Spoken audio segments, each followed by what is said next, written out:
Today I'm heading up to Manchester, where I'll be joining the Acorn Treatment Centre to find out more about alcohol and drug dependency and rehabilitation. It's a placement with a Centre for Social Justice, deliberately outside the constituency. There is a similar centre here, although it doesn't provide accommodation. So I understand I'm starting by going to a prison where I'm going to be locked up, and then from there I'm going to join the programme as if I was actually on it. So I'm looking forward to finding out what it's like to be locked up in prison and how these things work.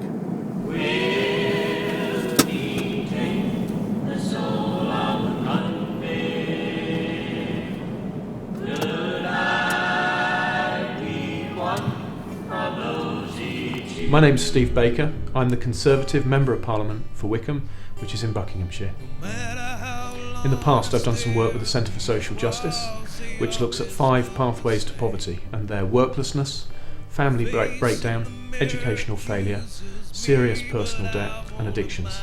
So I'm really interested to learn much more about Acorn Treatment and how abstinence works and turns around people's lives. The only place I could start from is the beginning, from when I was born, and then go from there, because it wasn't long after I started using drugs. You know, I mean, I was actually born with a drug habit. My mum was a drug addict, you see. She was a prostitute, and she was a drug addict. I was sent to prison at a very early age, 14. I was put into Borstal. Went in at 14, came out at 21. I'd found my stepdad beating my mother. I picked up a knife, which I can remember. I don't remember anything until the police had told me I'd stabbed my stepdad 17 times. So I ended up then in prison and introduced to Class A's, cocaine, heroin. What set me on the path to destruction, you know what you mean? My family was all addicted to like alcohol, really. I was in children's homes from the age of 6 onwards. Slowly I've gone from drug to drug to drug, and then the one I stayed on was heroin. I think with a lot of problems in my life, because I've been through a lot of problems in the past. I was abused as a kid in care. I don't know why. When I was younger, I used to think it was my fault for some reason. I don't know. I just lost faith in everything. You know. Arriving at the prison is always a very serious moment, because you can see, particularly as you come into Buckley Hall, that the prison is on the hill as it goes up. High fences. You know, there's no mistaking that you're coming into a place where people are locked up and their liberty denied. As we were walking through there, through past very, very high fences, locked gate after locked gate, pairs of doors where you couldn't open both at the same time. Suddenly you realise that this is what loss of liberty really looks like. We got through onto the wing, and there's no mistaking a prison wing. Tables down the middle, pool tables, the balconies, of course. One thing that struck me was the cells are small. If you're locked up for 15 hours a day, you know, that is a small space to find yourself in, and it must really focus the mind. So over the years, you know, my drug use got steadily worse. I got steadily more and more chaotic.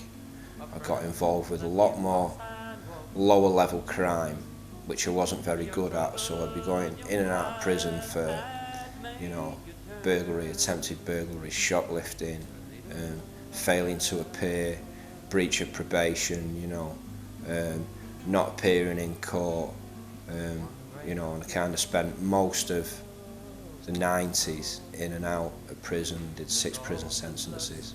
The time periods in between sentences just got shorter and shorter, and I didn't care, and My crimes went more serious, sentences longer. I became a low-level street dealer to fund my habits. Got involved in more serious crime. I was committing burglaries, I was doing robberies, I was doing armed robberies, and as consequences I kept going in and out of prison. I think at last count, and I stopped counting a while ago, I'd actually been in prison 21 years. Never had any confidence in my life, never had any self-worth. I think that's contributed to how easy I got on drugs, how easy I got addicted to things. I've been in prison all my life. I've spent 28 years in prison. I actually served 28 years. From 86 to 2008, I was away every year. On 18 Christmas, 18 birthdays, but I had just like little spells of freedom, 3 month, 5 month, 8 month. I mean, 8 month was the top one for me. It was like I was stuck in a loop. I couldn't find a way out. I was just getting angrier and angrier. I was using more. I got married, had 2 children, and through me using, ended up losing my partner, losing the 2 children. They lost their father. You know, fresh place again, fresh start, and I was determined. And if I'm honest, I think every time I believed that I could do it. But when I got there, the places may have changed, the faces may have changed, but my head was still the same. I was still an addict. My head told me, look for the familiar, look for the people who I could ID with, and I could only really ID with criminals and addicts. So that's where I found myself visiting more and more, and before I knew it, I was deep in addiction again. I ended up in prison yet again, and by now they'd brought in where you do half your sentence in jail and half in the community. I didn't take early release, I didn't take the tag, I didn't do any of that stuff, because I kind of really didn't want to get out because I knew I couldn't cope. And I got out, and after 16 weeks I found myself 4.5 stone lighter, back in prison, you know, with my ideas smashed again. I know what that life is, and if I go down that life again, that's me finished. I'll be dead. I'll either die or in prison for the rest of my life. Because if I do another burglary again, I will never get out of prison. They've told me that, because I'm a prolific burglar. You know, there's always a problem behind drugs. I've noticed that. There's always a reason. You know. I think one of the key things I've discovered today is just what awful things guys have really done. I mean, you when you know somebody's in for life because they've killed somebody, it's terrible. But when you actually find out what they actually did, yeah, it's appalling. You know, GBH to a terrible degree, and leaving somebody without the use of their body in the way that they previously had it. But at the same time, these guys have also been victims of terrible things, sexual abuse, violence themselves. And it is a terrible, terrible cycle of human suffering, which unless they succeed in this sort of program, they are going to perpetuate, including in their children. So it shows just what things are at stake in Acorn Treatment.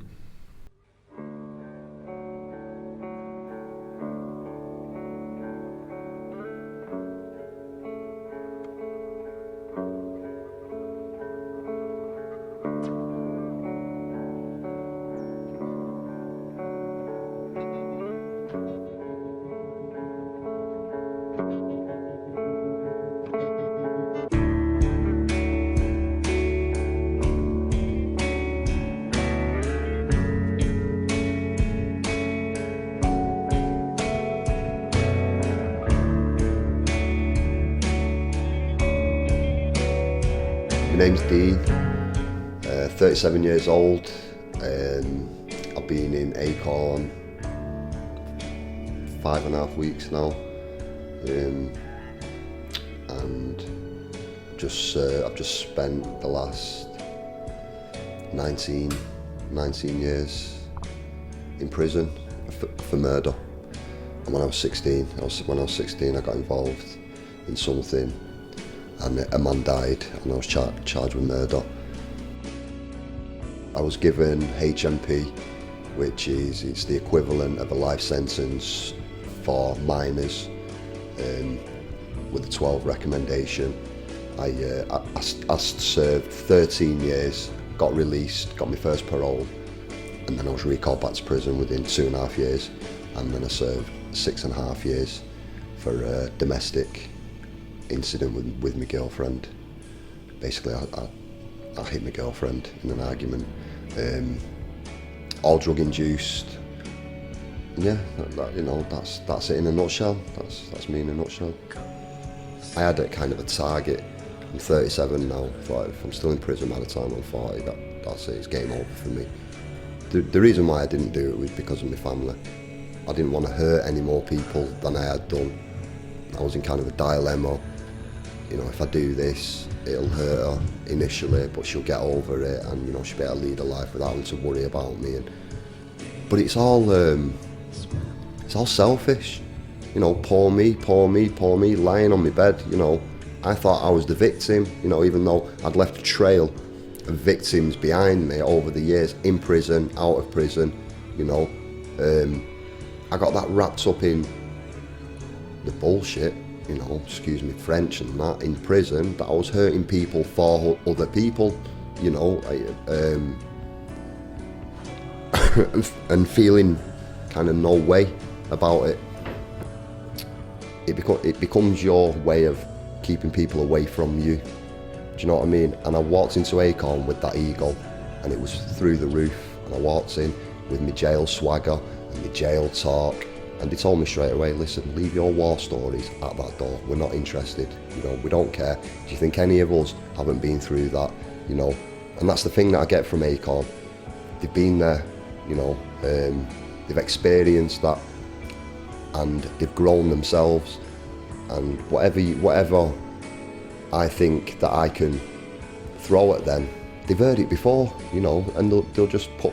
So you've got to really get down and start thinking about yourself, and start thinking about the victims you've left behind, and not just the immediate victims. You know, you got like your ripple effect where you're hurting their family, and that, you know, people that they're close to, they're being hurt, and they're things that you get taught about in prison, but you just don't take them on board. It was a major incident in my life. You know, a man died. You know, his family lost somebody, and I was finding it hard to connect with that. I was shutting down, I was closing, you know, I wasn't allowing people to get through to me. And one counsellor, he came up with the idea, you know, he told me, he said, I was driving in my car the other night, and I was thinking, how can I help this guy? You know, how can I help him? And that in a way was like a, you know, for me, you know, I'm not used to people wanting to help me, and it coming from a caring place. You know, I've always been suspicious and thinking, yeah, you know what, you're just doing your job and that. But with the counsellors, it's not that way. And he came up with the idea of a grief letter. I walked into group, and there was a guy crying in group about the loss of his wife and such. And I was crying before I even started reading the letter. The most difficult thing to get beyond is the horror of the reality of what people have done. Burglary is bad. You know, if somebody burgled my house and I caught them, yeah, it'd be bad. But burglary is bad enough, but the physical violence is just truly horrific. So to find, you know, victims have got to somehow find forgiveness and move on as well. So there's all of the most extreme human emotions are at work in these situations. The revulsion of victims against the crimes of their, you know, of their oppressors, the revulsion of the offenders against what they've done themselves, and you can see the heartbreak they feel when they face what they've done and realise they've got to move on. So incredibly intense emotional experience in here, and I really do admire all of the counsellors, because it must be an intense emotional experience for them every single day that they're in here. So it's a very special set of skills.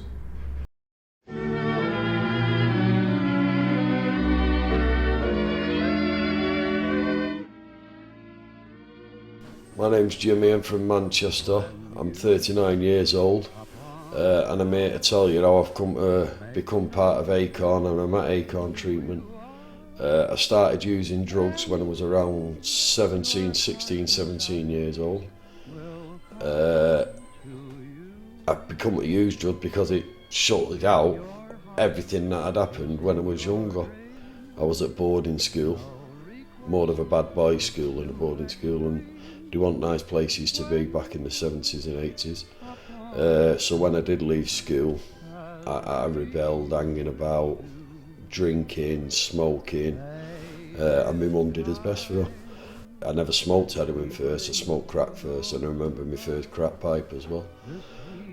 And from there it was heroin, and that was how it's been for the 22 years that I've been using heroin and crack. I'd say for my 22 years of drug use, I've probably been in jail for about 14, 15 of them, on and off. I spent many years in jail, in and out of jail.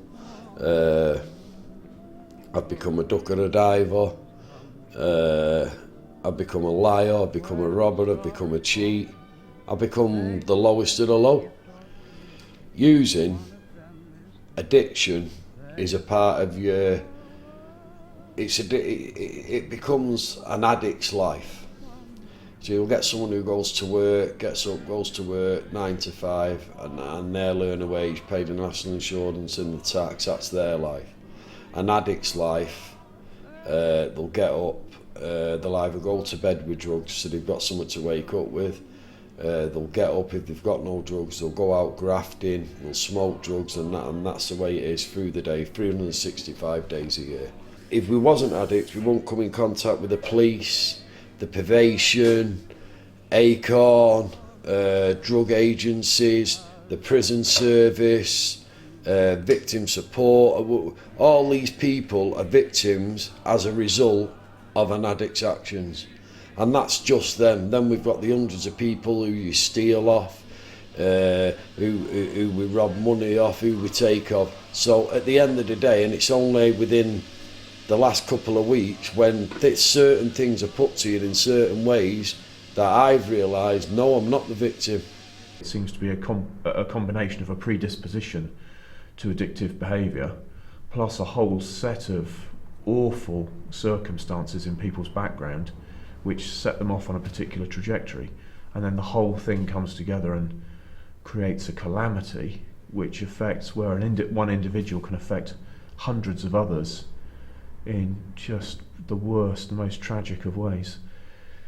I suppose what the absolutely key thing is how you break these cycles, get them to stop offending, irrespective of their background and irrespective of the context, irrespective of what has been done to them by other people, where they have the courage and the confidence and the honesty to face up to it and choose differently. But I think the reality is that anybody who just simply says these individuals lack moral character, that is too simplistic. It's too easy. That is too easy and simplistic an opinion. My life had been stripped down bare. My relationship no longer, no house. I wasn't on benefits at the time. The police were after me. And when I looked at everything realistically, and I was looking down that long tunnel at what I had, it was like walking down a massive long tunnel in my head and thinking about things, and it's like pictures were being projected onto the tunnel walls. And after walking through that tunnel and seeing all the pictures that I had and the projections of everything that I had, they were taken away soon. I'd looked at them, so they were no longer there. And at the end of the tunnel I seen my 2 sons, and they're still there, you know what I mean? Something just clicked. What it was, I don't know, but something clicked in my head and said, Jimmy, it's time. It's time you address the 22 years of self-abuse with the drug addiction. It's time to address all your problems that you've had, your childhood and everything. And Acorn offered that for me because of the counsellors. And we're going through that at the minute in a safe environment, because behind everyone's addiction becomes a story. You just don't wake up one morning and think, I'm going to become an heroin addict, I'm going to become a crack addict. People do it because there's a reason. And I'm getting help with them reasons, because I'm not going to make them same mistakes again. If we want to end these cycles of violence and we want to reduce criminality, and have a more positive and productive society, we have to do the right thing to get these people to be whole and productive members of society, and that means taking the care and the trouble to help them rebuild themselves, and that's what's going on here. But just simply banging them up, and the only way prison would work, I think, for the addicts that I've met here is to just bang them up in depth for the rest of their lives, and that is not the territory we're in. It's inhumane, and we can't afford to do it either. So I realised what my ex-partner must have been going through, because I can still remember the first day I met her. I can remember what she was wearing. She was the most beautiful girl in there, and because of my addiction I lost the one person and my two little boys to drugs, but I'm sorry for hurting her, because she's the one thing that tried and tried and tried again to help me. But as an addict, I help myself. when we look at social problems, that's all a bit abstract. Look at social problems. What are the key five? Well, worklessness, educational failure, family breakdown, debt and addictions. And in all of that, it's all about how people relate to one another. People's self-worth. Are people safe? Do they have self-esteem? Are they in a good community? Do they have productive work to do? And also, do they have something to look forward to?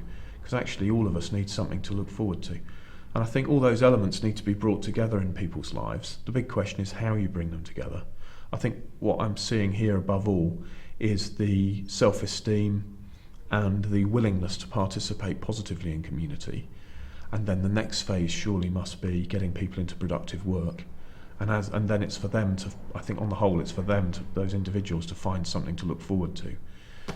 But at the moment, the people I've met, it seems like at every stage, things have been broken. They haven't been safe and secure. They've lacked self-esteem, largely because they've mostly been abused. They've then related extremely badly in community, criminally in community. They've not been working, or if they have been working, it's been illegally. And then what is there to look forward to if you're off your head on drugs? So, total mess. But yeah, it's social problems we've just got to deal with. But I'm even more convinced, having been here, that it's attention to the individual where they are that is what's going to turn us around. There are no magic policy levers like minimum alcohol pricing that's going to turn this around. Minimum alcohol pricing is attractive to politicians who want a quick fix, but it's perfectly obvious that it doesn't matter how expensive you make alcohol or how much you strive to keep drugs off the streets, the people I've been meeting are going to get themselves into terrible trouble until they, as individuals, are in the right place to be productive members of society in right relationship with those around them. I found myself in that room with some very hard-looking fellas, but as soon as we were there in a private room with one of your guys, two of your guys in fact, we were talking, what I discovered was a real remorse for what they'd done. Yeah. It seemed that their whole lives had caught up with them. Yeah. They'd realised the harm they'd done to themselves, to their families, to society around them, and rather than it being necessary to drum into them the damage they'd been doing, they were actually highly prepared, all of them, to articulate to me the social costs of addiction. Yeah. Is that a common phenomenon? Absolutely. I mean, people with drug problems aren't bad people, they do bad things. So I think that there's not a lot of denial around that. I think as soon as you start working with that with the clients, they're quite open and accept that the impact they have on society, the families and the wider community are enormous, and they're quite prepared to deal with that. I think when you get into these safe environments where there are trained counsellors to work with them and support them to work through that. It's obvious to me that we can't keep carrying the individual or the social cost of addictions. It's just plain wrong that anybody should languish in this state. They don't have good quality relationships. They don't have good quality, high levels of self-esteem. They're not productive members of society. It seems to me a rotten way to live, and just plain wrong to leave them there. But yet, what's come up time and again today is methadone, and this idea of maintaining people on methadone for year after year as a harm reduction strategy. Now, the government's moving towards abstinence. I know that's come from the Centre for Social Justice that I've been involved with. Is that the shift you see from harm reduction to abstinence? And is it working? I think we've got a long way to go. I think, yes, that is the agenda now. I think a lot of services are being re-tendered out now into recovery models, supporting service users to move through the treatment system. I do think we've a long way to go. Services like ours are not common, because I think our perspective on this is around the infrastructure. I think some of this is around accommodation, recovery housing, back to work programs, social enterprises, and I think that's something that Acorn have been developing for the last 10 years. We've been trying to develop that infrastructure to move people through. So yeah, we are absolutely moving in the right direction. I think we've got a long way to go. I think some of the links was getting into the prisons and delivering the kind of reduction of motivational programs, and then the pathways coming into what is described now is we're described as quasi-residential rehabilitation. So we're not your typical house on the hill. We're in the community. We're part of the drug treatment system. Yeah. But what we are offering is abstinent options to people with the therapy that's needed and with the move on infrastructure that's needed, which is the housing, back to work programs, and the getting people back into work ultimately. Well, I think that's a really important point, because we can't afford to keep maintaining people in this miserable state as the country's in a mess. But that leads around to the next point, which is that for many of my constituents and most of my colleagues in Parliament, and to me to a large extent, we get quite impatient with paying enormous amounts of taxpayers' money just to see loads of reoffending. Is this kind of programme working to reduce reoffending? Abstinence reduces reoffending. Abstinence equals no offending. The majority of substance misusers commit offences to support the drug habit. So you're saying away the drug habit, they stop committing offences. Yeah, so it's as simple as that. Absolutely. So what is your success rate in here? Average is around 60-70% of successful outcomes, and they're monitored 6 months and 12 months on. I think the longest period of time I've gone without using any substance whatsoever is the last 11 months. I've been clean, abstinent from everything from 11 months. And that's solely because Acorn will only accept you into the treatment if you're abstinent from everything. And that's where I wanted to go. Acorn, because they offered the right thing. I had to be abstinent, so I chose to be abstinent. I'm still abstinent today, 11 months later. But Acorn, it comes as a package. And as an addict who's been using for 22 years, caused trails of destruction, it's Acorn that has stepped in and are helping to turn my life around and put me on the right road, and that right road is a road to recovery.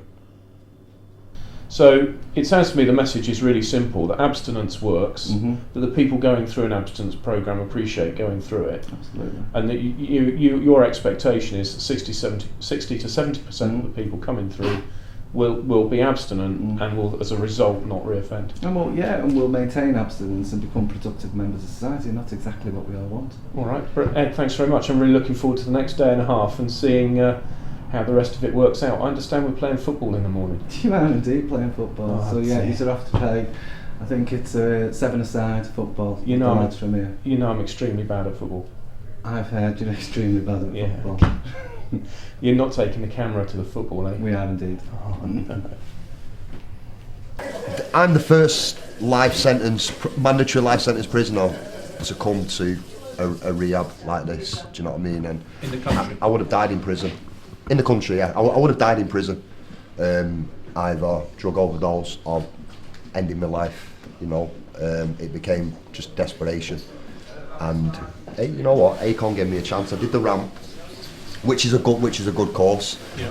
I was walking down the landing, off my head, and I saw a guy at the end of the landing. I've never seen him before. I just went to walk past him. He grabbed me, pulled me, and he said, would you like to do the ramp course? And I thought, no, another drugs course, I've done them all. And he went, no, I was a user for 12 years, and that made me think, well, if you can do it, I can do it. Do you know what I mean? Whereas with your kind of authority figures that you get in prison, they don't tend to get listened to. It's kind of proof. The proof is in the pudding. You need your peers to tell you. Yeah, every single, most people that I know that work with Acorn have been there and they've done that. So that's where you get your inspiration from. Do you understand what I mean? You can really want it and not be able to do it because you've not got the support. And this is where Acorn has helped me. So what are the limits to what's available inside prison? Right, different prisons. Some prisons are different, but you go in with a habit, they'll put you straight onto methadone. Yeah. I meant the illicit drugs, because it sounds Oh, illicit. No, you get anything you want. You know, it's like this is what it's like.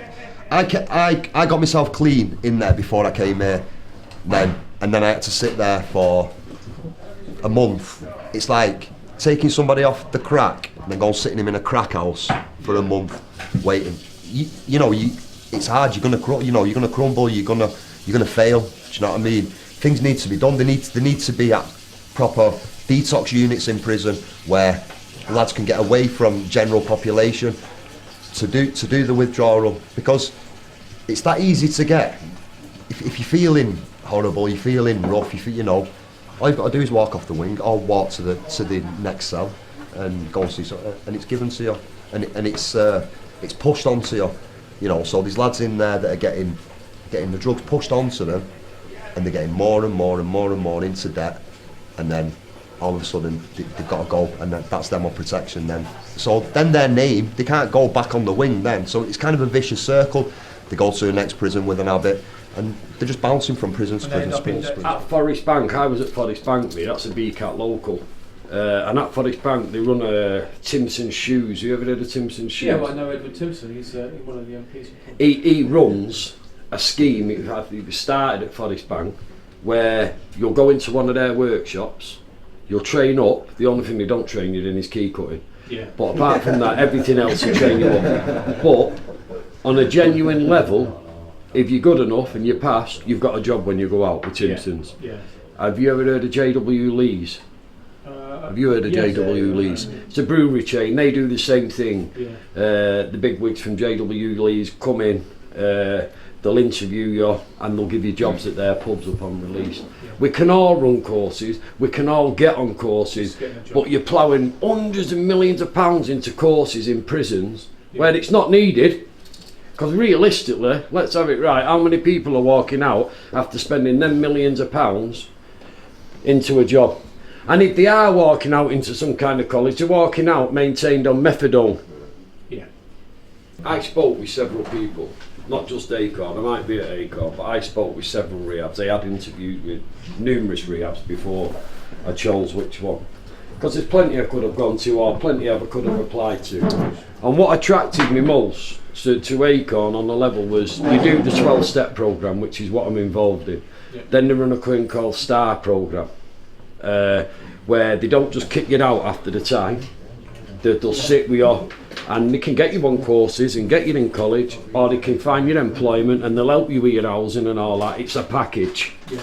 It's not just go to Acorn, get off the drugs, get you in and bomb, kick you out. It's not like that. Right. And the people that I've seen since I've been here that are in employment, that are earning a wage, that have got their own housing, that are in contact with the kids, that have got a loving family around them now, you know what I mean, that are leading a law-abiding life, that are going to meetings and staying abstinent from drugs, that is because of Acorn. Not if I'm in trouble or I need something, benefits, like I say, housing, if you've got issues with your children, they'll deal with social services, they'll deal with probation, they'll sort everything out with you. I mean, I've had it this morning on the phone. They sorted every bits and bobs out for me on the phone. They just don't come here, you live here, you go to groups, it's a big package, you know what I mean? And failure's not, a lot of people have gone to a lot of trouble to get me here. And failure's not an option for me anyway. Acorn's an abstinent charity. We've been around for around 15 years, set up originally by a lady called Helen Massey Roach. And we're set up to deliver abstinence treatment in the community. I think over the last 4 or 5 years, with the change in drug strategy and the move towards kind of recovery and abstinence, Acorn have grown quite significantly, specifically across Greater Manchester, where we've got around 100 beds now, 2 big recovery centres in Tameside and Stockport. We've got a reintegration service over in Oldham, and we've got accommodation throughout them local authorities. Yeah, very good. I was talking to the guys earlier and I was astonished when one of them said that this is the first time he's ever really felt that he's got a family and a home. And I think this is a lad in his 30s. Is this a common problem where lads are coming in here out of prison and it's the first time they've actually felt they've got solid friendships and family? Because that's the impression I've got a couple of times now. I think there's probably some truth in that, and I think that's about what we're trying to create here an atmosphere, a culture of peer mentoring and peer support and togetherness. But yeah, we obviously we get a lot of clients who come from spending a lot of their adult life in prison, in and out of prison. A lot of the teenage years in prison who've been misused substances for many years and are detached now from the families. Yeah. So yeah, I think coming into services like these and getting that real kind of care and nurture, you know, obviously that's significant, and that's very important. That's why Acorn works, I believe. So earlier today I was in that session which you call RAMP. Just remind me what RAMP stands for? RAMP's the Reduction in Motivational Programme. So RAMP's a programme that we deliver across community drug services throughout Greater Manchester and within the prisons. So we deliver RAMP within Forest Bank, Buckley Hall and HMP Style. So RAMP is it's essentially a programme delivered to try and challenge that ambivalence and try and get people moving towards and looking towards abstinence. This is a bit inappropriate, or what, lads? Hey? This time of the morning. What was that? You think that was a bit inappropriate? Wiggle, wiggle, wiggle. Guys in bankinis. Are we ready? Wow. Let's make a move. Right, let's get left out. Come on.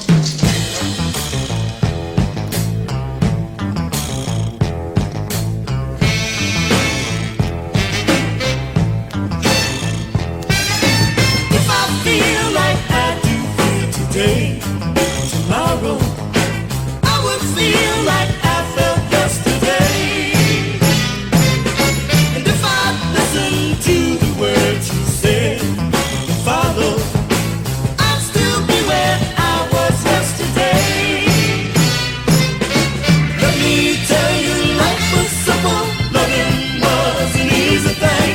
Sin was believing, listen to the words I say. By the time I was turning in last night in the house with the guys, I'd realised that I was sharing a house with people who'd committed really quite serious crimes. And I think I knew that before I came that I would be, but yeah, I got a good night's sleep anyway. I woke up fairly early this morning, went down to breakfast, and do you know what, they were great. We got on, we did what's so-called therapeutic duties, of course cleaning, and got stuck in and did some vacuuming.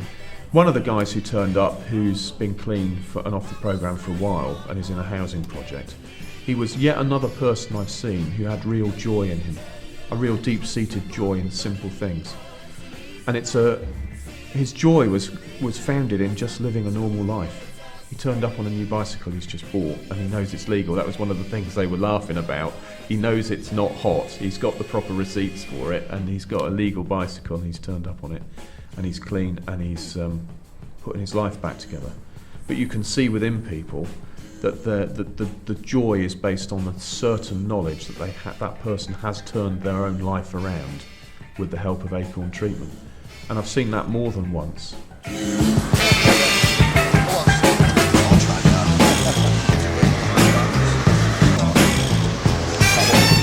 I feel like I do today, tomorrow.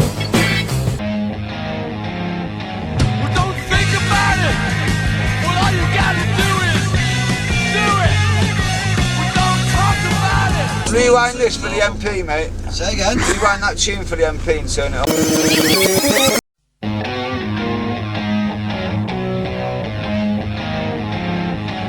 don't think about it. Well, all you gotta do is... Morning of football, wasn't it? He had his hoodie on, he had a pair of trainers on, he had his tracksuit bottoms on, and he had the nicest fella, because he was a nice fella. He just looked totally out of place on Albert Road in Levengy. And he's gone to the shop for tea bags, and he's come back. And the next minute he said, "Oh, I've got croissants." I said, "What?" He said, we've got a load of recovering addicts at the dinner table here at 8 o'clock in the morning, all dressed to go and play football with a Conservative MP, eating chocolate chip croissants and coffee and all. Like, yeah, it's funny. And they were warm as well, weren't they?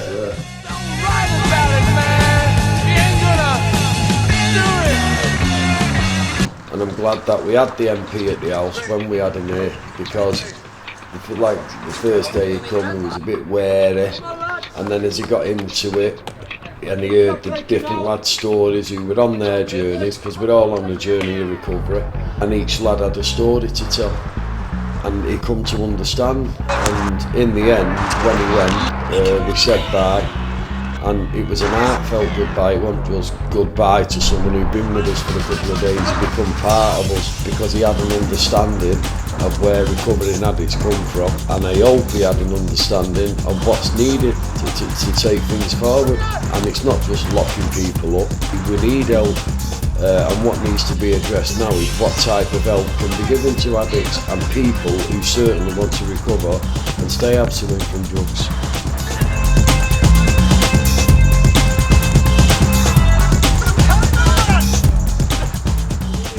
These guys have actually been very easy company last night at the dinner.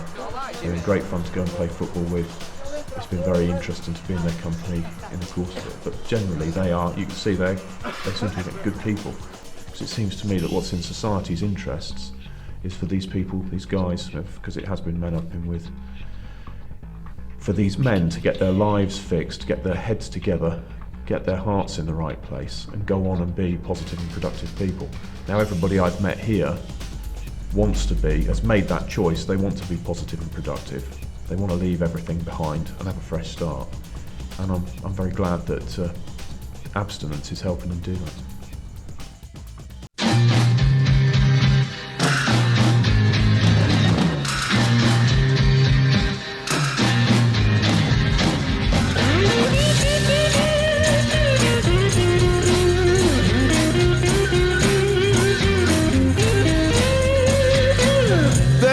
Some kind of way. So on arrival at the centre, we met some of the ladies who are going through things as well. Of course, they've got experiences at least as dreadful, slightly different perspective. But again, some deep-seated joy with people who know they're turning their lives around. But we got into the counselling room. I went first with my own diary.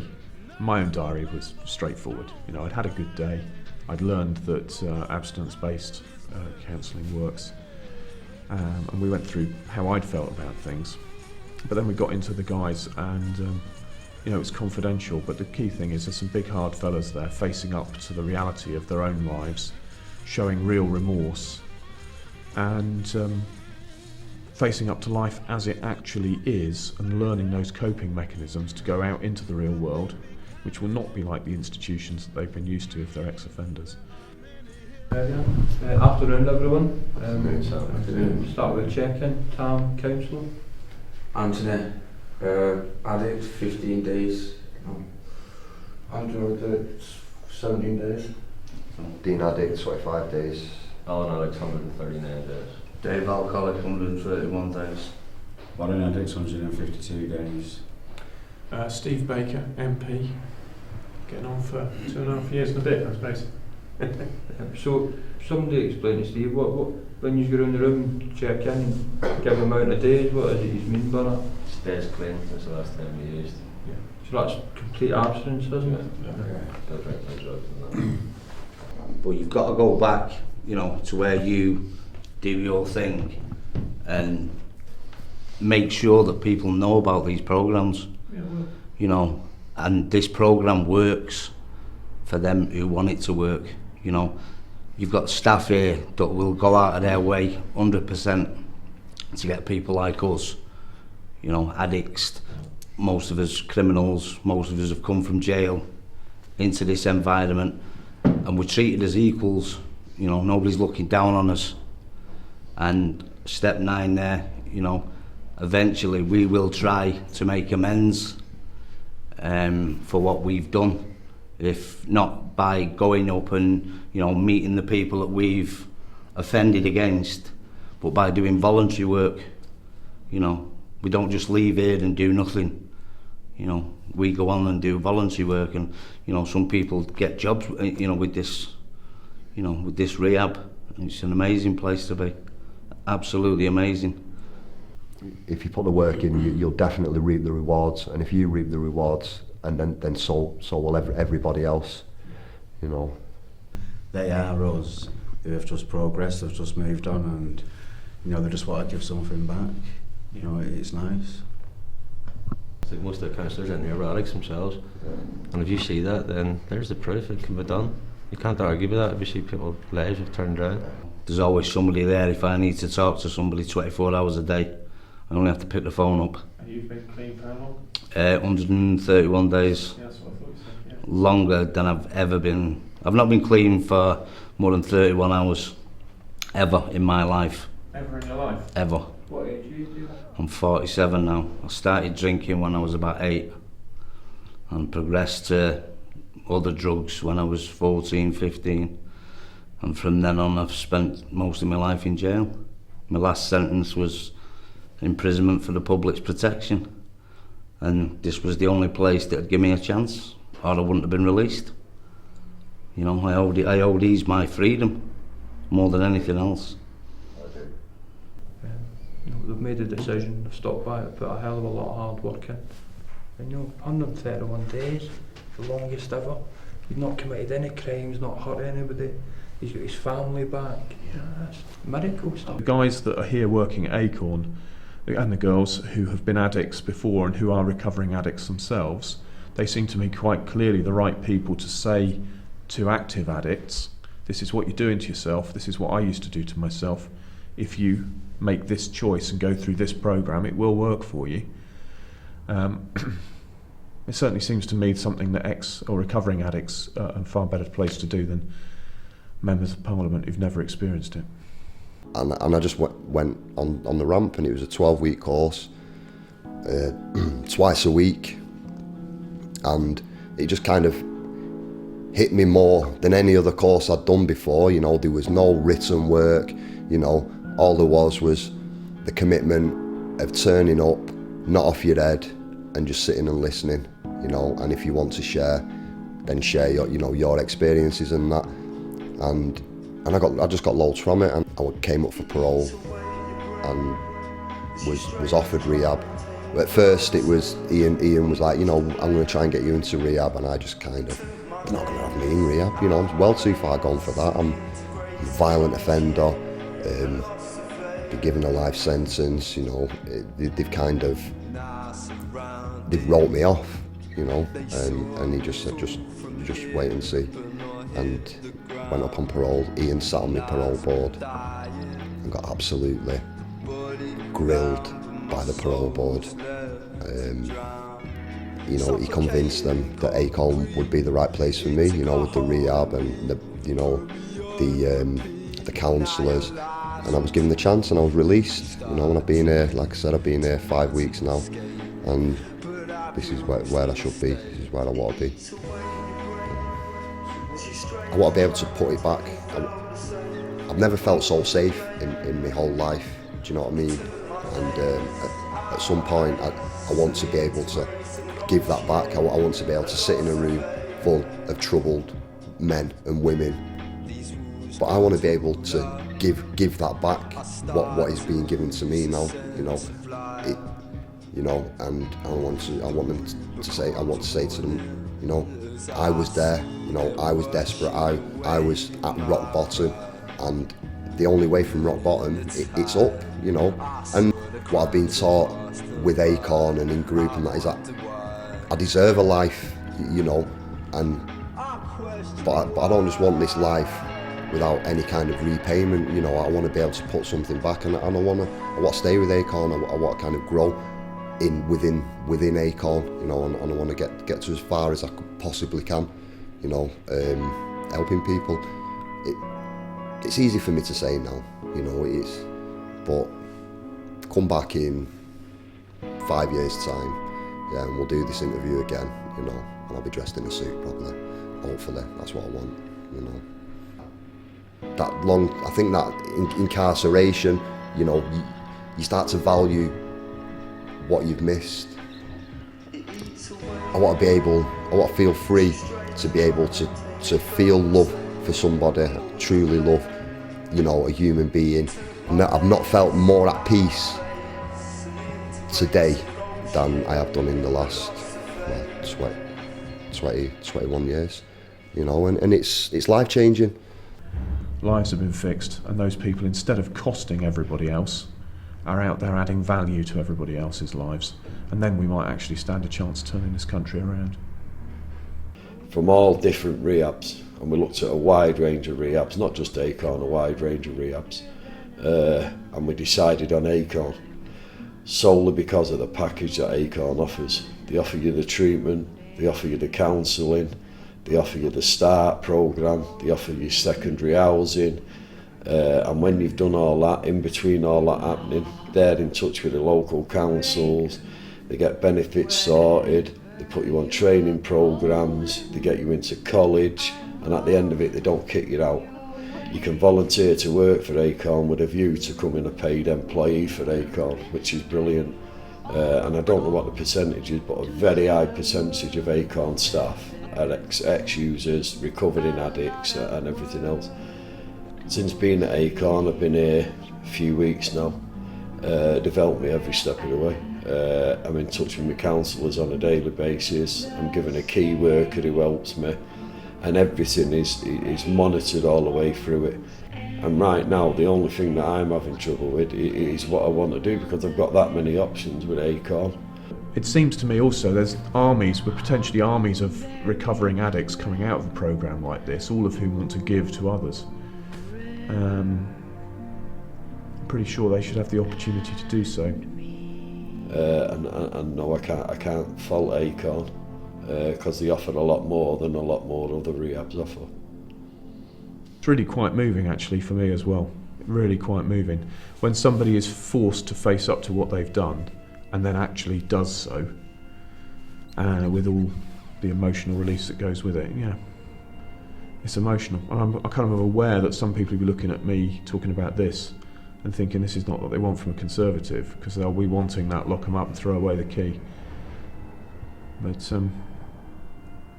it's difficult when you sit and look at somebody and you hear what they've actually been through in their lives, and you hear them be properly remorseful for what they've done and really show it. It's very hard for your heart not to go out to them. These are people who are determined. They're determined to change.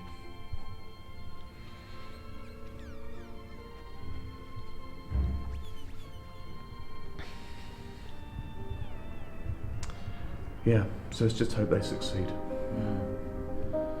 You've never walked in that man's shoes, saw things through his eyes, or stood and watched with helpless hands while the heart inside you dies.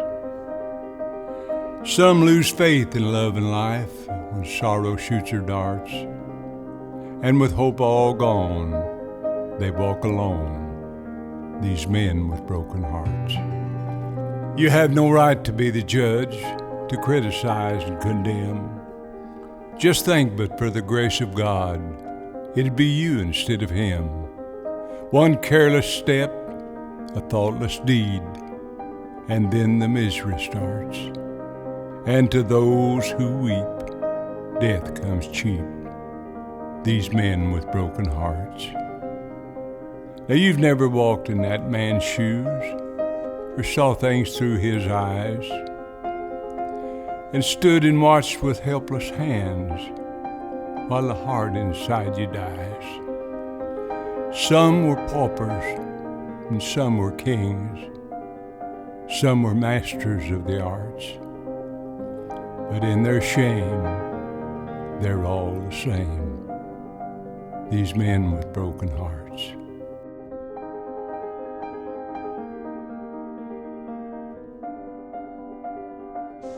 Any comment before you go, just on before you leave? It's been emotional. It has been a roller coaster of emotions. I mean, both including recoiling from the horror of some of the things that people have done, as well as recoiling from the horror of the things that have been done to the people who are on drugs. But also a great deal of hope, because you can see people's absolute commitment to change their lives, turn things around, and start being productive and happy members of society. So. Seeing how Acorn Treatment does rehabilitation does give me hope that it's possible for people, that any addict who decides that they want to escape addiction can do it by following those 12 steps. I just hope that this kind of programme can grow and grow, so that eventually the misery of being parked on methadone can be brought to an end, and instead people can know freedom from addiction through abstinence. Thank you very much. Finished. So I can't stand by, see you dear.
But if 60 to 70% of people are in prison as a result of addictions, or a crime that's been committed as a result of addictions, just got to deal with addictions. If we never come